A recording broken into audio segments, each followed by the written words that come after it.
जय हिंद दोस्तों। मैं भावना गौतम आपके अपने YouTube channel Netaji achievers academy में आपका स्वागत करती हूँ।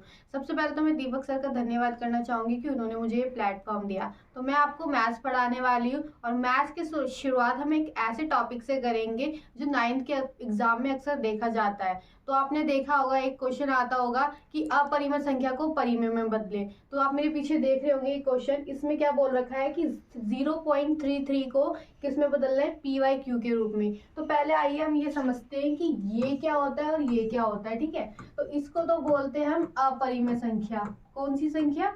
अपरिमेय संख्या। और इसको क्या बोलते हैं? इसको बोलते हैं परिमेय संख्या। ठीक है, तो ये तो समझ में आ गया कि कौन सी हमारी परिमेय संख्या और कौन सी अपरिमेय संख्या है। थोड़ी इसके बारे में, हम ये क्वेश्चन सॉल्व करने से पहले हम इसके बारे में इंफॉर्मेशन देखते हैं कि पहले हमारी अपरिमेय संख्या कौन कौन सी होती है, क्या होती है। ठीक है, और परिमेय संख्या कौन सी होती है, तो पहले ये जानते हैं। ठीक है, अब सबसे पहले देखते हैं हम परिमेय संख्या क्या होती है। परिमेय संख्या के ना 3 रूल होते हैं, 3 नियम। क्या होता है? पहला नियम तो ये होता है कि वो संख्या हमारी P/Q के रूप में होनी चाहिए। ठीक है, P/Q के रूप में होनी चाहिए। दूसरी संख्या क्या होती है? दूसरी संख्या होती है कि वो हमारे पूर्णांक होनी चाहिए। क्या होनी चाहिए? पूर्णांक। और तीसरी हमारा रूल क्या बोलता है कि Q हमारा क्या नहीं होना चाहिए? 0 नहीं होना चाहिए। ठीक है, अगर ये तीनों रूल हमारे फॉलो होते हैं किसी नंबर पे, तो वो संख्या हमारी क्या होती है? परिमेय संख्या। ठीक है, अब P/Q मतलब कि 3/2, 7/2, मतलब अपॉन में कुछ होना चाहिए। और पूर्णांक मतलब पूर्णांक संख्याएं होती है जो 0 से लेके -इंफिनिटी और +इंफिनिटी तक जाती है। ठीक है, और P is not equal to 0, मतलब Q is not equal to 0। तो मतलब जो हमारा जो नीचे वाला संख्या है, इसको हम बोलते हैं हर। ये होता है हमारा अंश, ये होता है हमारा हर। ये क्या होता है? हमारा अंश। और इसको क्या बोलते हैं? हर। जो हमारा हर है, ये हमारा क्या नहीं होनी चाहिए? 0 नहीं होना चाहिए। आपको कई बार देखने को मिलेगा कि यहाँ पे सिर्फ 3 लिखा है या 5 लिखा है। अब ऐसा नहीं है कि इसके नीचे कुछ नहीं है तो 0 है। 0 नहीं है, इसके नीचे 1 होता है। जब कोई नंबर लिखा होता है और उसके नीचे कुछ भी नहीं लिखा, तो इसका मतलब 1 है। अगर 0 हम कब मानेंगे? उसके नीचे स्पेशली लिख के देगा। वो लिख के देगा कि उसके नीचे 0 है। अगर उसके नीचे 0 लिखा है तो वो संख्या हमारी परिमेय संख्या नहीं है। अब हमने ये तो जान लिया कि कौन सी हमारी परिमेय संख्या होती है। अब ये भी जान लिया जाए कि अपरिमेय संख्या कौन सी होती है। ठीक है, तो हम सीखते हैं अपरिमेय संख्या कौन सी होती है। तो वो संख्या जो परिमेय नहीं होती, परिमेय नहीं होती।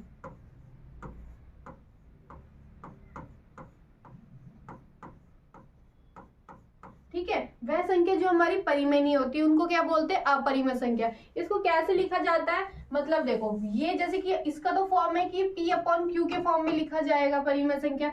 इसको जो संख्या रूट में लिखी जाती है, √2, √3, √5, जिनका पूरा रूट नहीं निकलता। अब आप बोलोगे कि √4 भी तो है, बट √4 का जब हम निकालेंगे तो ये 2 बन जाएगा, है ना। तो ये हमारा क्या कहते हैं? अपरिमेय संख्या नहीं है, ये हमारी परिमेय संख्या है। ऐसे रूट जिनका अंडर रूट नहीं निकलता, जिनका वर्गमूल नहीं निकलता, वो संख्या हमारी क्या होती है? वो होती है हमारी अपरिमेय संख्या। ठीक है, और जिनका वर्गमूल निकल जाता है वो संख्या क्या होती है? वो संख्या होती है हमारी परिमेय संख्या। ठीक है, एक तो वो संख्या होती है जो रूट में लिखी जाती है। दूसरी वो संख्या जो पूरी तरह नहीं कटती है, पूरी तरह नहीं कटती है, जो अपने आप को रिपीट करती है। जैसे कि मैंने लिखा 0.353535 और ये अंत तक जा रही है, इसका हमें एंड नहीं पता कहाँ पे है। ठीक है, तो ये संख्या भी क्या हो गई? हमारी अपरिमेय संख्या। अब एक और होता है जिनके ऊपर बार लगा होता है। ये होता है ना, ऐसा लगा होता है ऊपर बार, इसको बोलते हैं अपरिमेय संख्या। जिन संख्या के ऊपर बार लगा होता है वो संख्या कौन सी होती है? हमारी अपरिमेय संख्या। जो संख्या अपने आप को रिपीट करती है, जिनका अंत नहीं होता, वो कौन सी होती है? वो भी होती है हमारी अपरिमेय संख्या। और परिमेय संख्या क्या होती है? जो P/Q के फॉर्म में लिखी हो।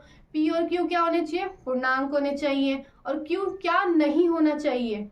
0 नहीं होना चाहिए। ठीक है, और अपरिमेय संख्या, जो संख्या परिमेय नहीं है वो क्या होती है? हमारी अपरिमेय। अब एक क्वेश्चन आता है, जो हमारा पाई होता है ना, जिसको हम मेंसुरेशन में यूज करते हैं, पाई, ये वाला पाई है, ये परिमेय होता है, ये अपरिमेय होता है। ये क्वेश्चन होता है, आपके 1 मार्क्स के क्वेश्चन आते हैं 9th क्लास में, उसमें ये पूछा जा सकता है कि ये परिमेय है कि अपरिमेय है ना। तो देखो, अगर उसने सीधा दिया क्वेश्चन में, हमें बोला कि पाई क्या है, तो पाई हमारा क्या है, पाई है हमारा अपरिमेय संख्या, ठीक है। मगर उसने पाई की हमें वैल्यू दी 22/7, ठीक है। 22/7 ये पाई की वैल्यू होती है ना एक, अगर ये दी और ये क्या है, ये हमारी परिमेय संख्या है। मगर जो पाई की एक और वैल्यू होती है 3.14 कुछ होती है आगे, वो क्या होती है, वो भी हमारी अपरिमेय संख्या होती है। पाई की सिर्फ एक वैल्यू है 22/7, ये परिमेय संख्या होती है। बाकी पाई दे रखा हो या 3.14 दे रखा हो, ये संख्या हमारी क्या होती है, अपरिमेय संख्या। अब आपको ये समझ तो आ गया होगा कि परिमेय संख्या क्या होती है और अपरिमेय संख्या क्या होती है। अब हम इस क्वेश्चन को सॉल्व करना स्टार्ट करते हैं कि ये क्वेश्चन सॉल्व कैसे होगा, मतलब अपरिमेय संख्या को हम परिमेय संख्या कैसे बनाएंगे, तो देखते हैं, ठीक है। अब देखो यहाँ पे लिखा है 0.333 अनंत तक जा रहा है, इसको किसके रूप में बनाना है, P/Q के रूप में।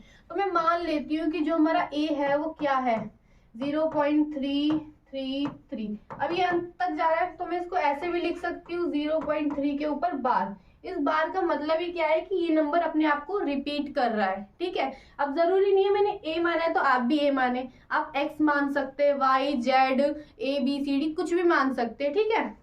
अब देखो अब क्या करना है, अब हम क्या करेंगे, दोनों साइड 10 से मल्टीप्लाई करेंगे। अब 10 से ही क्यों करेंगे, क्योंकि बार कितने के ऊपर है, सिर्फ 1 के ऊपर है, इसलिए हम 10 से करेंगे। अगर बार 2 के ऊपर होता, मानो कि 0.27 लिखा होता और दोनों के ऊपर बार होता, तो हम 100 से मल्टीप्लाई करते, ठीक है। जितने के ऊपर बार लगा होगा उससे मल्टीप्लाई करेंगे। तो हम क्या करेंगे, 10 से दोनों साइड मल्टीप्लाई, तो 10A, और इधर भी मल्टीप्लाई करेंगे, तो ये बन जाएगा 3.333, ठीक है, हो जाएगा ना। और हम इसी को मान लेते हैं इक्वेशन 1,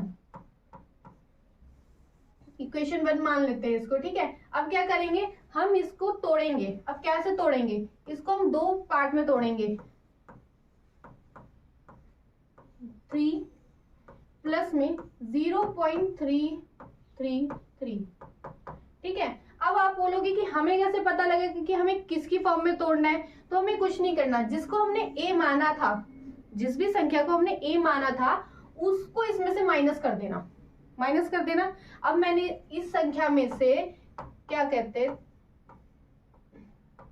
ये एंड तक जा रहा है, इसमें से क्या माइनस किया मैंने, ये, ठीक है। तो हमारा क्या बचा, ये यही बचेगा हमारा, तो यही बचेगा ना। तो इसको प्लस में जो हमने माइनस किया वो लिखना है, ठीक है। अब जैसे कि यहाँ पे मैं कुछ और मान लेती मैंने A माना है 5 को, ठीक है, और मेरे को यहाँ पे मैं इंटू करके 50 आ रहा है, तो मैं क्या करूंगी, 45 प्लस में 5 करूंगी, तभी तो हमारा 50 बनेगा ना।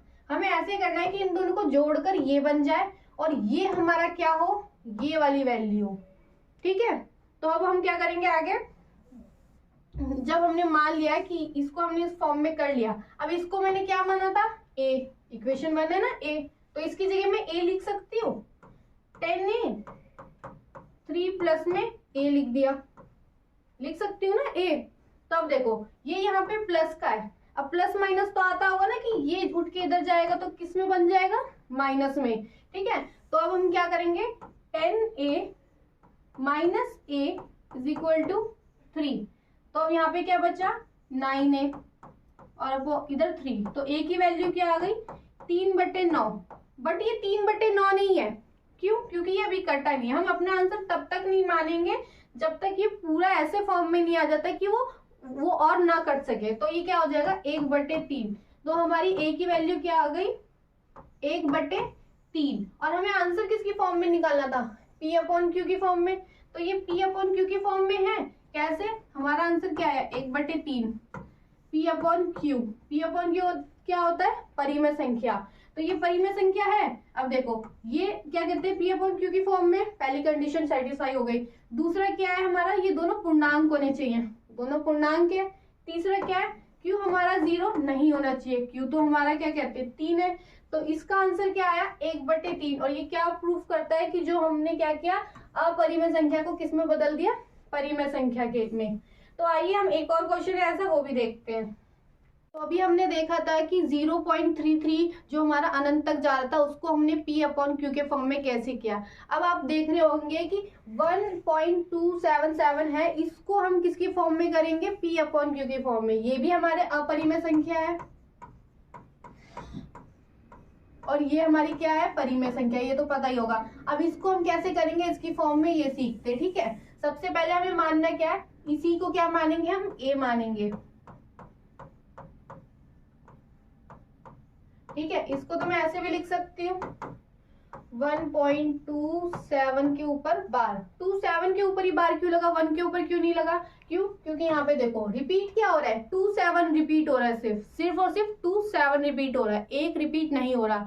तो जो नंबर रिपीट होते हैं बार तो उसी के ऊपर आता है ना, इसलिए बार किसके ऊपर आया, सिर्फ 27 के ऊपर आया। ठीक है, अब देखो मैंने आपको बताया था कि किससे मल्टीप्लाई करना है दोनों साइड, जितनों के ऊपर बार होगा।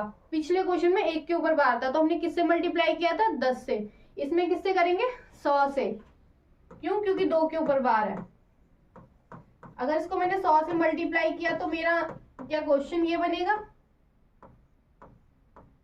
यही बनेगा।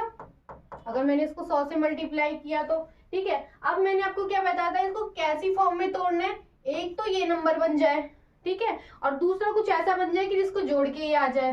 तो क्या करें, मैं इसमें से माइनस कर देती हूँ 127 में, इसमें से हमें क्या माइनस करना है, जो भी जाएगा माइनस करना है 1.2727, यही तो माइनस करना है।